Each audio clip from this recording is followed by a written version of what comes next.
Wir hatten es hier in der Mallinckrodt-Straße mit einem Kabinenbrand zu tun an der Einsatzstelle, der sich im Vorfeld ein bisschen schwierig für uns darstellte, weil wir nicht genau lokalisieren konnten, welcher Kamin denn jetzt betroffen war.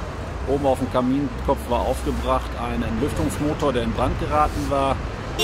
Den haben wir dann abmontiert vom Kamin, abgelöscht. Der Bezirksschornsteinfegermeister hat sich die Einsatzstelle nochmal unter fachlicher Anleitung angesehen und für unkritisch jetzt befunden. Ein weiteres Problem hier an der Einsatzstelle war das hohe Verkehrsaufkommen in der Ost-West-Achse. Das hat ein bisschen zu Problemen geführt. Für uns war es ansonsten Standardeinsatz.